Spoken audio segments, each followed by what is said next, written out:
大家好，我是文伦，今天帮大家带来的是湖勇系列第4战的赛后访问精华。那进入访谈前呢，我们先简单回顾勇士最后一攻。因为当下这球看起来嘴绿犯了一个很奇怪的传球失误，但其实呢是因为这球被 LeBron 识破了。那这个球看起来勇士是要打 Hammer Action。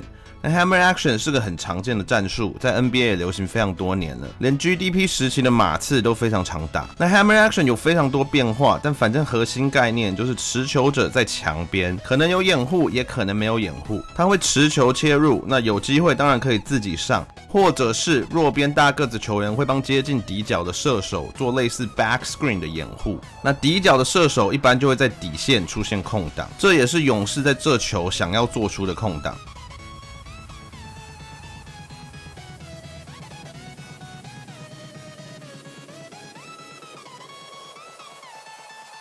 那这个 play 的原理主要就是利用防守方注意力在墙边的时候，帮弱边的射手 back screen 掩护。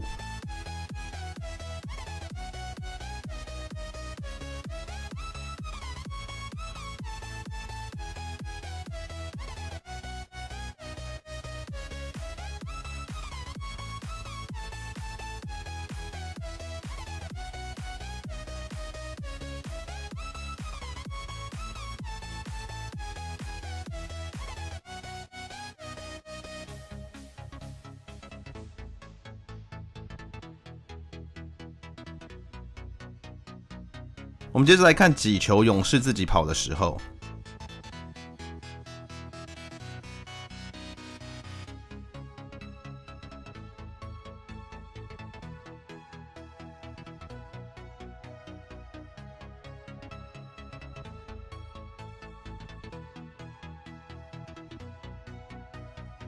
那再回到今天的比赛，这球看起来勇士是要做 hammer action 给弱边的 Clay 去底线出手，理论上是嘴绿切入后 Wiggins 帮 K 汤设置掩护，但是对勇士来说，这球最大的麻烦就是 K 汤跟 Wiggins 对位的是湖人两个防守意识最好的球员 LeBron 跟 AD。那不确定 LeBron 是在什么时候识破战术的，不过嘴绿几乎一下球，他看起来就已经知道勇士要跑什么了。他转头，而且手指向角落，示意 AD 要换防，而且机会会做给角落的 K 汤。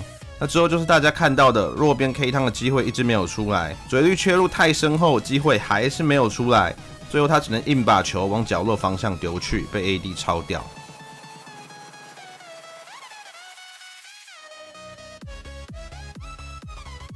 这其实不是 LeBron 这个系列第一次这样做了。第一战最后一球 ，LeBron 一样看起来识破勇士的战术，他叫 AD 去站在一个当时没有人在的地方。那 AD 当时还露出一个很迷因的脸，结果几秒后 ，Curry 就确实从他身边跑过。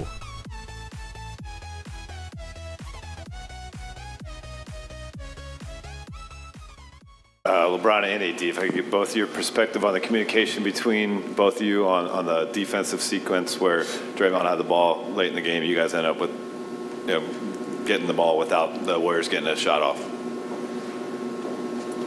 What are you talking about? Which one? When Steph threw it out of bounds? That one? No, Draymond throws it baseline. Oh, yeah. On the steal. On the hammer action. Yeah, they were trying to run a hammer action for Clay. At that point, I think we were switching everything, just us communicating. When I seen, I think it was Wiggs set the hammer action for Clay. Just read it and just taking them out, not even paying attention to the ball. And I just turned around and the ball was there. So that's our defensive communication. Yeah, I think the best thing that happened was that actually what ended up happening is me and AD was in action. We've been in enough actions where we can communicate to be able to figure out the. Except the Minnesota play-in. I was going to mention that. I try not to bring it up. Guys, I'm curious, with the energy that you're expending on the defensive end in this series and in the last series as well, how important has it been for you guys to have, whether it's Austin in Game 1, Lonnie tonight, there's been D'Lo moments, to have these other guys, what kind of trust do you have in them on the offensive end of the ball to kind of allow you guys to, in the fourth quarter, for instance, take on one-on-one assignments with Steph? Yeah, that's what it's about. And, me and Brian going to do our parts. But it's the other guys that's going to help us win. And like you say, is Austin, D'Lo, Lonnie tonight, Vando, making shots, playing well defensively. So them are the guys that's going to help us go where we want to go. And we don't try to put too much pressure on ourselves. We have trust in all our other guys. Like I said, we kept putting the ball in Lonnie's hands, running pick and roll, and let him, make the reads and make the plays. And he played well tonight. But we have a lot of trust in our guys, and trust that they're going to make the right play. LeBron, you're ready. LeBron, just over the course of your playoff career, you've had a lot of players step up in different spots. I wondered what was special about Lonnie Walker tonight, especially in that fourth quarter. I think it's self-explanatory, obviously, how special he was in the fourth quarter. He had 15 of our 27 points.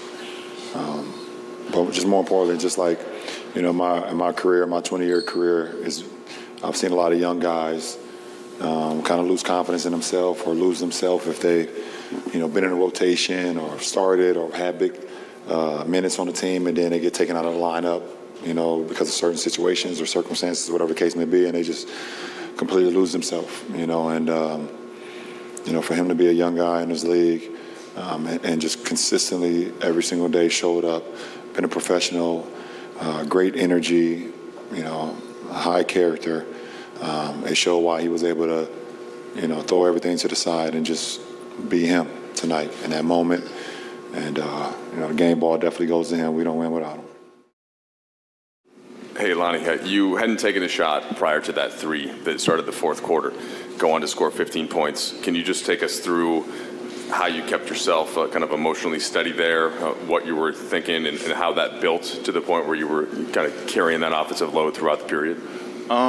Truthfully speaking, I'm a scorer mentality first, so first shot in the fourth, first shot in the first, it don't really mean any difference to me, honestly. I've been shooting a lot of shots my entire life, so, I got a lot of confidence in myself. I know my value, I know what I'm capable of doing, and, by the grace of God and a lot of hard work and sacrifices and time, in the gym, the fruition kind of came today.